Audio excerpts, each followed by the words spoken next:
जय हिंद वंदे मातरम। आज का आपका क्लास होने वाला है नेवी एमआर के लिए और मेरा इसका एग्जाम क्लियर है तो मैं आपको वैसा ही सवाल बताऊंगा जो सीधे आपके पेपर में देखने को मिलेगा। मैं कहूंगा साथियों, अगर आप इसमें एक सीट पक्की करना चाहते हो या सिलेक्शन लेना चाहते हो तो आज का यह क्लास आपके लिए सिलेक्शन वाली क्लास होगी। मैं आपको पहले बता दूं, आज के इस वीडियो में आपको वैसे ही सवाल करवाए जाएंगे जो 14 और 15 मई के पेपर में हुबहू देखने को मिलेगा। आज का आपका पहला प्रश्न है साथियों जो सीधे आपके पेपर में बनेंगे। भारतीय नौसेना के पश्चिमी कमान का मुख्यालय कहाँ स्थित है? मैं आपको पहले बता दूं, नौसेना से संबंधित प्रश्न आपके पेपर में बनते हैं। सबसे पहले तो आपके पेपर में बना है नौसेना से, नौसेना दिवस कब मनाया जाता है, काफी बार पूछा जा चुका है। आप याद रखोगे नौसेना दिवस आपका 4 दिसंबर को मनाया जाता है। कौन सा दिवस कब मनाया जाता है, यहां से भी प्रश्न आपके पेपर में बनते हैं। जैसे में पूछेगा थल सेना दिवस कब मनाते हैं, आप याद रखोगे 15 जनवरी को। नौसेना दिवस आपका 4 दिसंबर को, थल सेना दिवस 15 जनवरी को, अंतर्राष्ट्रीय महिला दिवस 8 मार्च को, पर्यावरण दिवस 5 जून को और राष्ट्रीय खेल दिवस 29 अगस्त को, विश्व पर्यावरण पर्यावरण दिवस 5 जून को और भी बहुत सारे इंपॉर्टेंट है जो आपको याद रखना। विश्व एड्स दिवस कब मनाया जाता है? 1 दिसंबर को विश्व एड्स दिवस मनाया जाता है। विश्व योगा दिवस कब मनाया जाता है? 21 जून को योगा दिवस मनाया जाता है। जो जो मैंने बताया वो कभी न कभी आपके पेपर में पूछे गए सवाल है साथियों, आप याद कर लोगे। तो हम लोग सवाल को देखते हैं कि नौसेना के पश्चिमी कमान का मुख्यालय कहाँ स्थित है। मैं आपको बता दूं कि नौसेना के 3 कमान होते हैं। कितने कमान?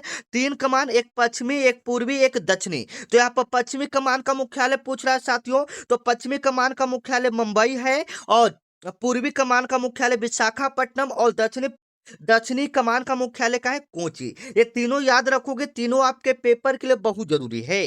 पूर्वी पश्चिमी कमान का मुख्यालय मुंबई, अगर आपके पेपर में पूछ दे, मान ले कि पश्चिमी वाला ना पूछ के पूर्वी वाला पूछ दे कि पूर्वी कमान का मुख्यालय का है विशाखापट्टनम और दक्षिणी कमान का मुख्यालय का है कोची, आप याद रखोगे, आपके पेपर में पूछा जाने वाला सवाल है। और गोवा में कौन सा बंदरगाह है? ममुरगांव बंदरगाह है, आप याद रखोगे। बंदरगाह से एक प्रश्न फिक्स है, चाहे टफ पूछे चाहे सिंपल, एक प्रश्न फिक्स है। जैसे में पिछली बार क्या पूछा गया था कि किस बंदरगाह का नाम बदलकर दीनदयाल बंदरगाह कर दिया गया है? कोई बच्चे बता सकते हैं किस बंदरगाह का नाम बदलकर दीनदयाल बंदरगाह कर दिया गया है? कांडला बंदरगाह का नाम बदलकर दीनदयाल बंदरगाह कर दिया गया। आप याद रखोगे भारत में 13 सबसे बड़े बंदरगाह और 200 छोटे बंदरगाह हैं, आप याद रखोगे।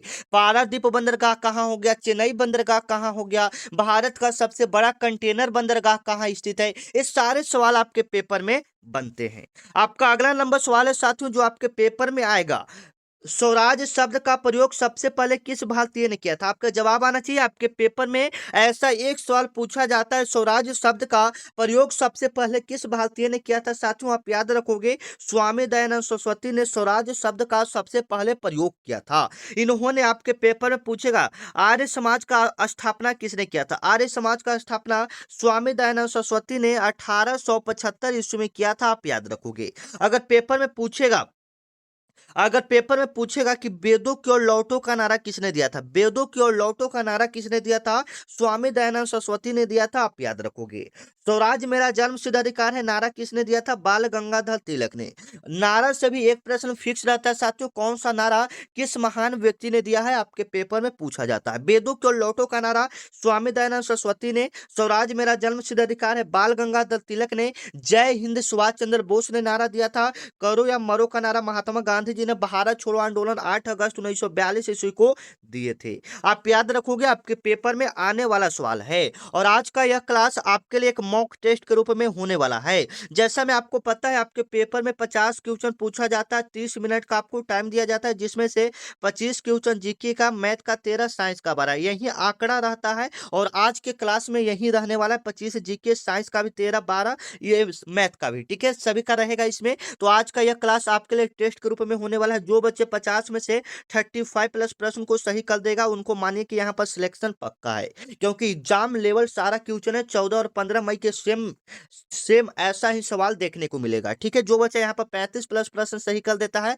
मानो उनका सिलेक्शन ही पक्का है। ठीक है, चलिए आइए, प्रसिद्ध हॉर्नबिल महोत्सव किस राज्य में मनाया जाता है बताइएगा। उत्सव से भी आपके पेपर में सवाल बनते हैं कि प्रसिद्ध हॉर्नबिल महोत्सव किस राज्य में मनाया जाता है। बिल्कुल सही करेंगे, नागालैंड में मनाया जाता है। नागालैंड में कौन सा महोत्सव मनाया जाता है? हॉर्नबिल महोत्सव मनाया जाता है। यहाँ तो महोत्सव से हो ही गया, लेकिन नृत्य से भी आपके पेपर में सवाल बनते हैं। ठीक है ना, नृत्य से भी आपके पेपर में सवाल बनते हैं।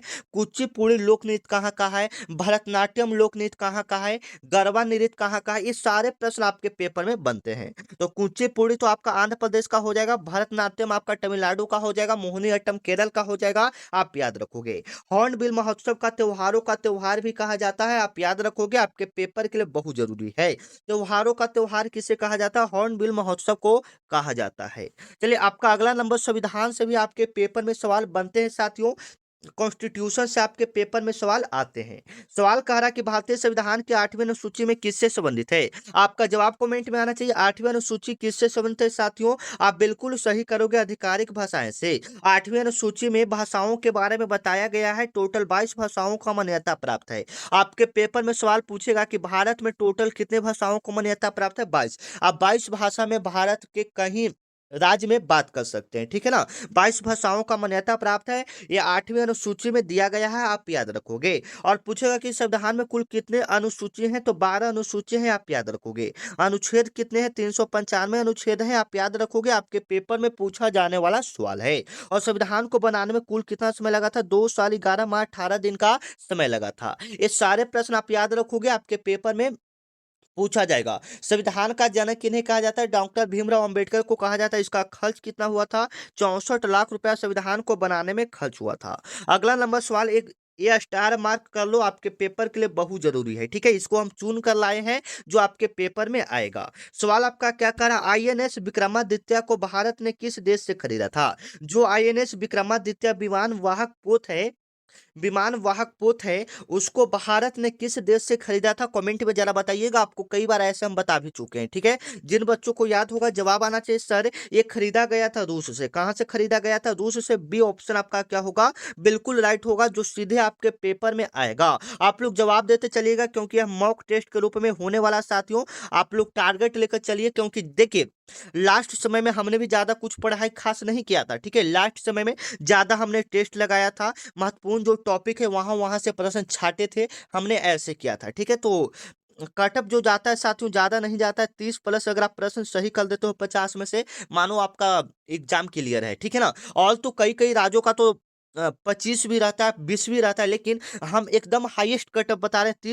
30 प्लस प्रश्नों को अगर आप सही कर देते हो, सिलेक्शन आपका पक्का है। ठीक है, चलिए आपका अगला नंबर सवाल है साथियों, सारा जानकारी हम आपको लास्ट में बताएंगे कैसे आपको एग्जाम क्लियर करना है। ठीक है, पहले प्रश्न को क्लियर कीजिए। निम्नलिखित में से कौन सा नदी डेल्टा नहीं बनाता है? कमेंट में बताइएगा, ऐसा कौन सा नदी है जो डेल्टा नहीं बनाता है? तो डेल्टा बनाने वाली दो नदियां नहीं है, आप याद रखोगे, नर्मदा और ताप्ती। नर्मदा और ताप्ती ऐसे नदी है जो डेल्टा नहीं बनाते हैं, आपके पेपर में बनेगा। कौन सी ऐसी नदी है जो डेल्टा नहीं बनाते? तो नर्मदा और ताप्ती, याद रखोगे, नर्मदा और क्या हो जाएगा? ताप्ती, आपके पेपर के लिए बहुत जरूरी है। और एक सवाल पूछेगा कि भारत का सबसे बड़ा डेल्टा कहाँ है? तो वो पश्चिम बंगाल में। भारत का सबसे बड़ा डेल्टा कहाँ में है? पश्चिम बंगाल में, आप याद रखोगे। उसका नाम क्या है? सुंदर वन डेल्टा या गंगा ब्रह्मपुत्र डेल्टा के नाम से उसको जाना जाता है, क्योंकि गंगा ब्रह्मपुत्र नदी के मिलने से वह डेल्टा बनता है। आपके पेपर के लिए ये सारे आने वाले सवाल है साथियों, आप याद रखोगे। ठीक है ना, चलिए आपका अगला नंबर सवाल है साथियों, जो आपके पेपर में आएगा, देख सकते हैं, युद्ध से है।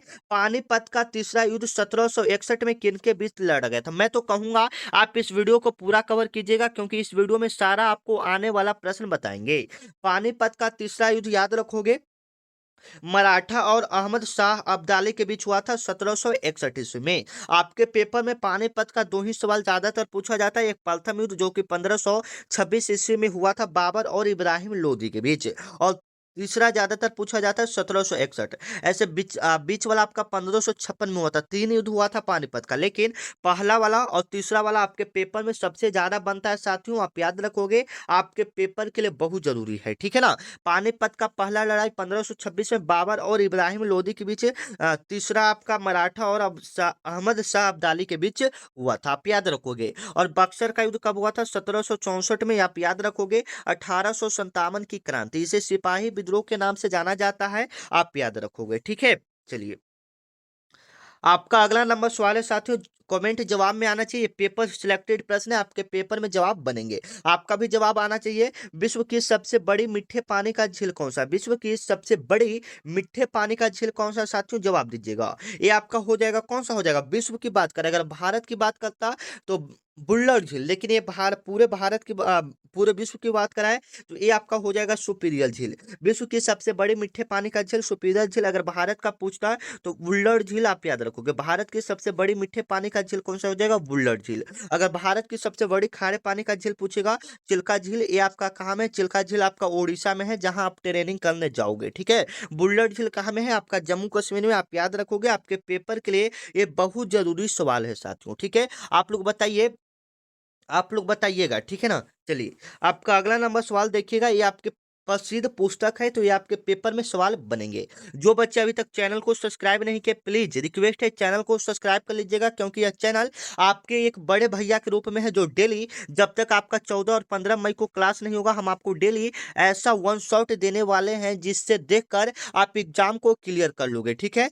चलिए, तो चैनल को फटाफट सब्सक्राइब कर लीजिएगा, सब्सक्राइब करेंगे तो सबसे पहले आपको पता चलेगा, ठीक है। और एक ऑल बेल आइकन होता है साथियों, उसको क्लिक कर लोगे तो सबसे पहले आपको पता चलेगा। शूद्रक द्वारा रचित प्रसिद्ध पुस्तक कौन सा, शूद्रक द्वारा रचित प्रसिद्ध पुस्तक कौन सा है साथियों, आप बिल्कुल सही करोगे, मृच कटिकम। क्या नाम है, मृच कटिकम, बी ऑप्शन आपका क्या होगा, बिल्कुल राइट हो जाएगा, जो सीधे आपके पेपर में सवाल बनेंगे।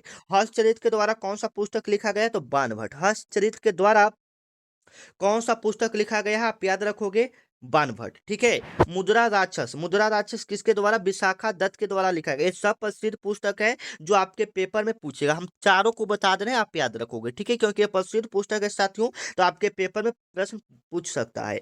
हर्षचरित्र के वानभट्ट, हर्षचरित्र वानभट्ट, ठीक है, याद रखोगे, वानभट्ट। अगला सवाल, मृच कटिनम, मृच कटिनम के कौन हो जाएंगे, शूद्रक, कौन हो जाएंगे, शूद्रक। रजतरंगिणी के कौन हो जाएंगे, कलहन, कौन हो जाएंगे, कलहन, याद रखोगे। और मुद्रा राक्षस के कौन हो जाएंगे, विशाखा दत्त, आप याद रखोगे। सारे आपके पेपर के लिए बहुत इंपॉर्टेंट सवाल है जो आपके पेपर में बनेंगे। चलो, आपका अगला नंबर सवाल है साथियों, देखिएगा, भारतीय नौसेना अकादमी INA कहाँ स्थित है, आपके पेपर के लिए बहुत जरूरी है, आपको पता होना चाहिए साथियों, जो आपके पेपर में बनेगा।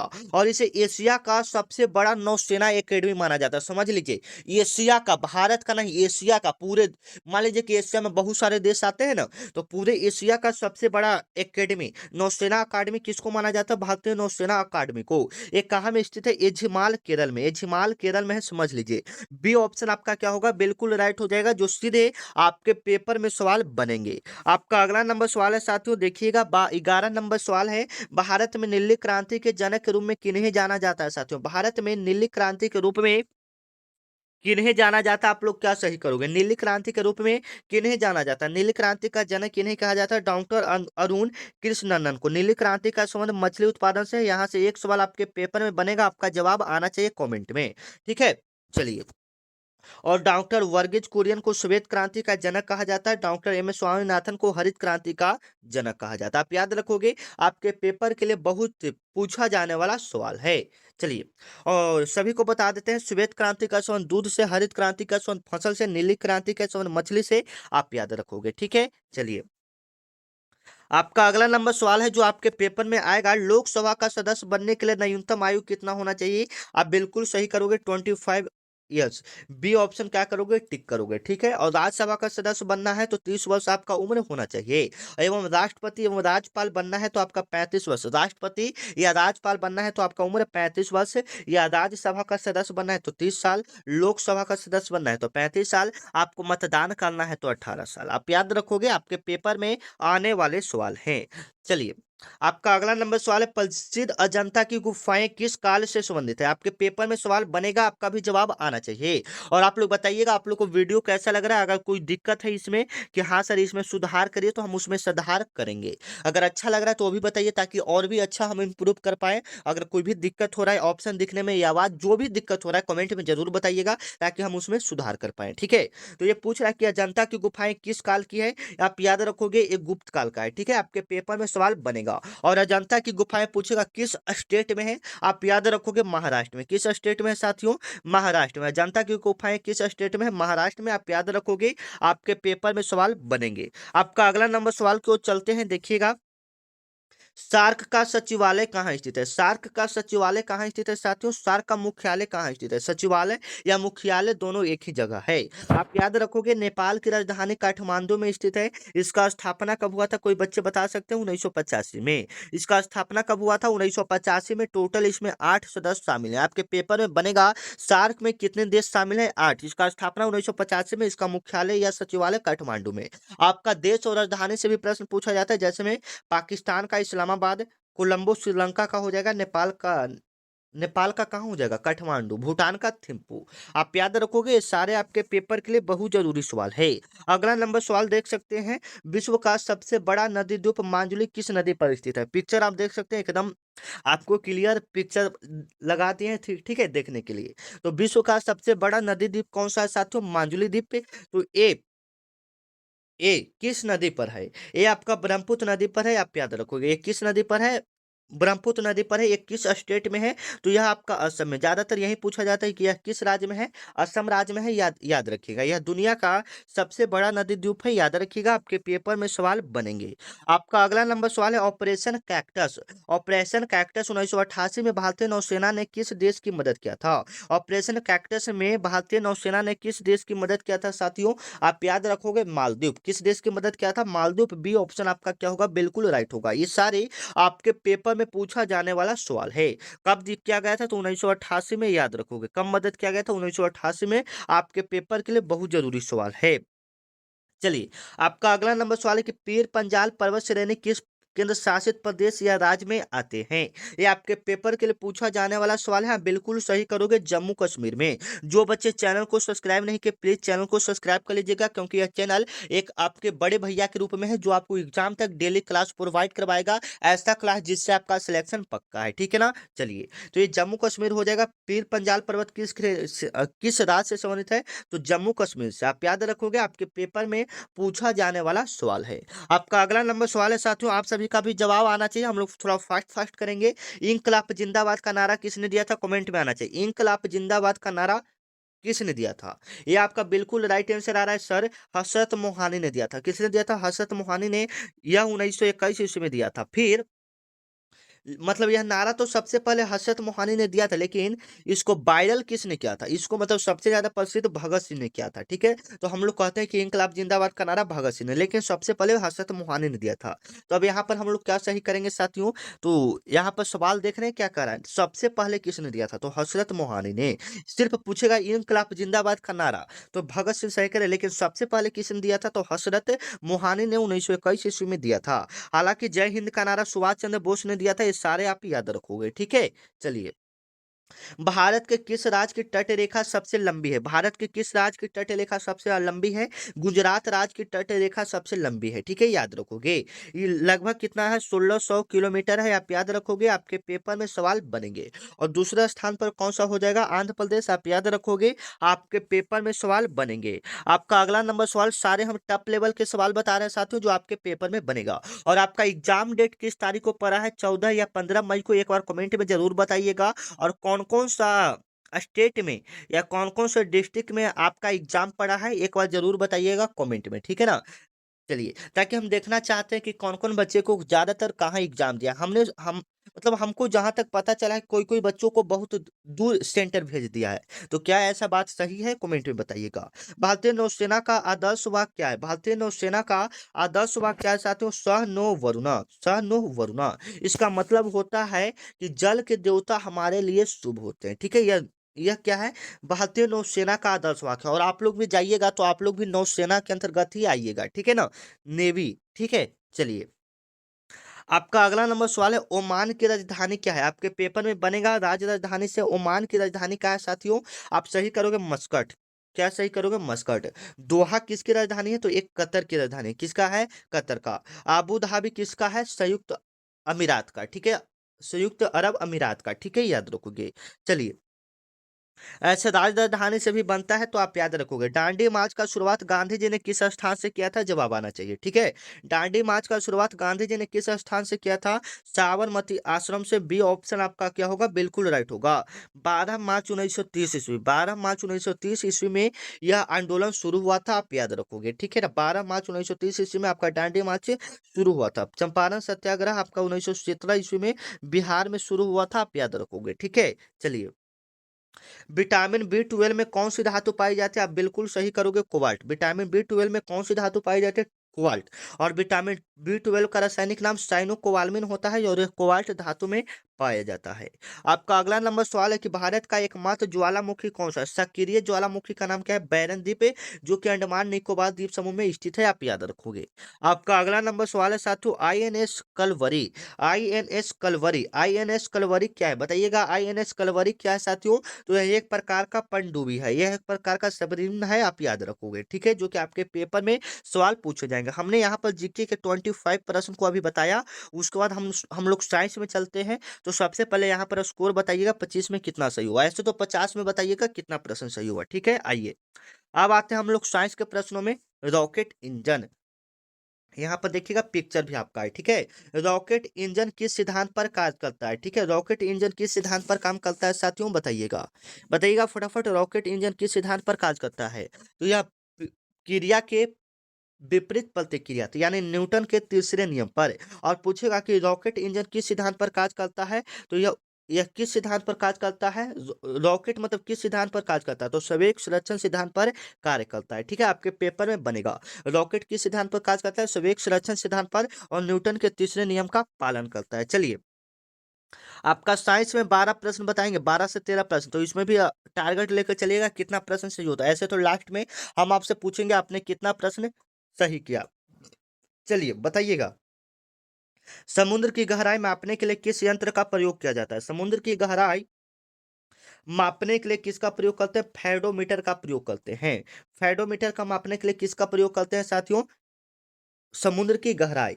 और जो विमान ये सबको मापने के लिए, ठीक है, और विमान का ऊंचाई मापने के लिए अल्टीमीटर का प्रयोग करते हैं। ठीक है, याद रखोगे। और हाइड्रोमीटर का प्रयोग द्रव की घनत्व मापने के लिए करते हैं। ठीक है, मैनोमीटर यहाँ पर पता नहीं। अल्टीमीटर याद रखोगे, विमान का ऊंचाई मापने के लिए, समुद्र की गहराई मापने के लिए फेडोमीटर, और द्रव का घनत्व मापने के लिए हाइड्रोमीटर, और दूध की शुद्धता मापने के लिए लैक्टोमीटर का प्रयोग करते हैं, आप याद रखोगे। ठीक है, आपके पेपर में सारे आने वाले सवाल हैं। ये वाला सवाल मैं आपको कई बार बता चुका हूँ साथियों। शुष्क बर्फ किसका ठोस रूप होता है, शुष्क बर्फ किसका ठोस रूप होता है, बिल्कुल सही करोगे, ठोस कार्बन डाइऑक्साइड का। शुष्क बर्फ किसका ठोस रूप होता है, कार्बन डाइऑक्साइड का, याद रखोगे। वायुमंडल में सबसे अधिक मात्रा में नाइट्रोजन गैस होता है, याद रखोगे। ठीक है, 78%। आपका अगला नंबर सवाल है जो कि आपको बता चुके हैं, आपका जवाब कमेंट में। ध्वनि की चाल सबसे अधिक किस माध्यम में होता है, ध्वनि की चाल सबसे अधिक किस माध्यम में होता है साथियों। आप लोग बिल्कुल सही करोगे, इस्पात में। ध्वनि की चाल सबसे अधिक इस्पात में। स्टील में मतलब वैक्यूम यानी निर्वात में एक भी नहीं होगा, मतलब थोड़ा सा भी नहीं, वहां पर आवाज होगा। जहां पर हवा नहीं रहेगा वहां पर आवाज।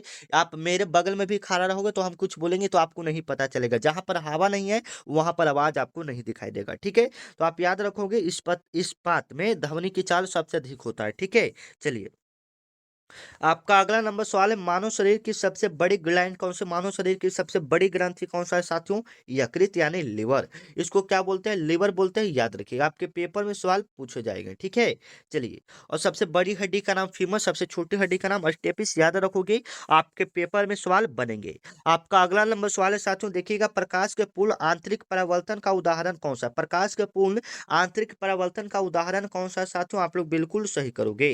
प्रकाश का पूर्ण आंतरिक परावर्तन का कारण कौन सा है, तारों का टिमटिमाना है, बताइएगा, या इंद्रधनुष का बनना, या हीरे का चमकना। तो प्रकाश का पूर्ण आंतरिक परिवर्तन हीरो का चमकना, हीरो का चमकना, आप याद रखोगे। ठीक है, और तारों का टिमटिमाना यह प्रकाश के अपवर्तन के कारण होता है, आप याद रखोगे। ठीक है, चलिए।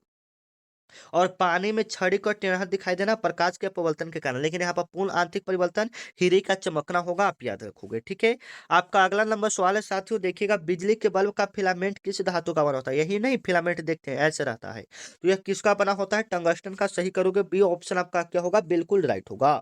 और हीटर का तार किसका बना होता है? नाइक्रोम का। ये ऑप्शन आपका क्या होगा? बिल्कुल राइट हो जाएगा, जो सीधे आपके पेपर में बनेंगे। और इसका गलनांक कितना होता है? 3422 डिग्री सेल्सियस होता है, जो आपके पेपर में बनेगा। चलिए, आपके पेपर में अगला आने वाला सवाल है, जो आपके पेपर में सवाल बनेंगे। जंग लगने पर लोहे के भार में क्या परिवर्तन होता है? जंग लगने में लोहे के भार में क्या होता है? परिवर्तन बढ़ जाता है। भार क्या होता है? बढ़ जाता है। ठीक है, आप याद रखोगे। चलिए, आपका 9 नंबर सवाल है साथियों, आप याद रखोगे। परम शून्य ताप का मान कितना होता है? परम शून्य ताप का मान कितना होता है साथियों? आपका जवाब आना चाहिए। तो परम शून्य ताप का मान -273 डिग्री सेल्सियस होता है, आप याद रखोगे। बी ऑप्शन बिल्कुल राइट करोगे। ठीक है, चलिए, आपका 10 नंबर सवाल है साथियों। चूने के पानी में कार्बन डाइऑक्साइड प्रवाहित करने पर वह दूधिया क्यों हो जाता है? चूने के पानी में कार्बन डाइऑक्साइड प्रवाहित करने पर उसका रंग कैसा हो जाता है? बिल्कुल सही करोगे, calcium carbonate. Calcium carbonate. Calcium carbonate के कारण हो जाता है। ए ऑप्शन हम लोग क्या करेंगे? बिल्कुल सही करेंगे। आपका 11 नंबर सवाल है। दूर दृष्टि दोष के लिए किस लेंस का प्रयोग किया जाता है? आप लोग दूर, दूर है ना, तो 2 अक्षर में है ना, तो उसका आंसर 3 अक्षर वाला होगा। उत्तर लेंस दो 2 अक्षर में है तो उसका 3, और जो निकट रहेगा निकट, तो ये 3 अक्षर में है तो इसका आंसर 4 अक्षर वाला अवतल लेंस। ठीक है, आप याद रखोगे। चलिए, आपका अगला नंबर सवाल है। एड्स रोग किस वायरस के कारण फैलता है? ये फैलता है HIV के कारण, जिसका पूरा नाम होता है एक्रूइड होता है। ठीक है, एक्रूइड सिंड्रोम ऐसे करके होता है। ठीक है, आप याद रखोगे। एड्स रोग किसके कारण होता है? HIV के कारण। एड्स दिवस कब मनाया जाता है? 1 दिसंबर को आपका एड्स दिवस। हम यहाँ पर जीके के भी साइंस के भी 12 प्रश्न को क्लियर किए। अब आइए साइंस में। अब हम लोग आते हैं, साइंस को तो हो गया, मैथ में। मैथ में भी देखते हैं आप कितना प्रश्न को सही करते हैं।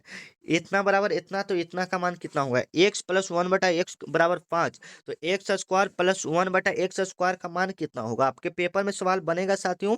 तो जब भी ऐसा सवाल आता है तो इसके लिए हम एक ट्रिक आपको बताते हैं। ठीक है, ट्रिक क्या होता है साथियों? देखिएगा, जो भी संख्या दिया रहेगा x² - 2, x² माइनस कितना 2 कीजिएगा। ये जब स्क्वायर रहेगा तभी ये फॉर्मूला को आपको फिक्स करना है, और इस फॉर्म में रहेगा तभी। x² - 2, तो x बराबर 5 है, तो 5 का स्क्वायर करेंगे -2, तो 5 का स्क्वायर 25, 25 में से 2 जाएगा तो कितना आ जाएगा? 23। इसका जो राइट आंसर होगा वो 23। और ये फॉर्मूला x² - 2, ये ट्रिक किस पर काम करेगा? जब इस फॉर्म में रहेगा और यहाँ पर स्क्वायर पूछेगा। ठीक है, चलिए। आपका अगला नंबर सवाल है साथियों, देखिएगा। यदि आयत की लंबाई यदि आयत की लंबाई 20% बढ़ा दिया जाए और चौड़ाई 10% कर दिया जाए तो क्षेत्रफल में कितने प्रतिशत का परिवर्तन होगा? ऐसे सवाल तो जब सॉल्व करेंगे तो आपको बहुत ही लंबा जाएगा, लेकिन मैं आपको थोड़ा सा इसका ट्रिक ट्रिक के बारे में जो भी हम बताएंगे आपको ट्रिक के टाइम में बता देंगे, कि आपका ज्यादा से ज्यादा टाइम बर्बाद ना हो। तो इसके लिए फॉर्मूला याद रखोगे, जब भी इस प्रकार का प्रश्न आ जाए, 10% बढ़ा दिया जाए, 20% कम कर दिया जाए, तो क्षेत्रफल में कितना परसेंट, तो आप याद रखोगे। ठीक है, चलिए, ये आपका सूत्र होगा। ये आपका क्या होगा? सूत्र।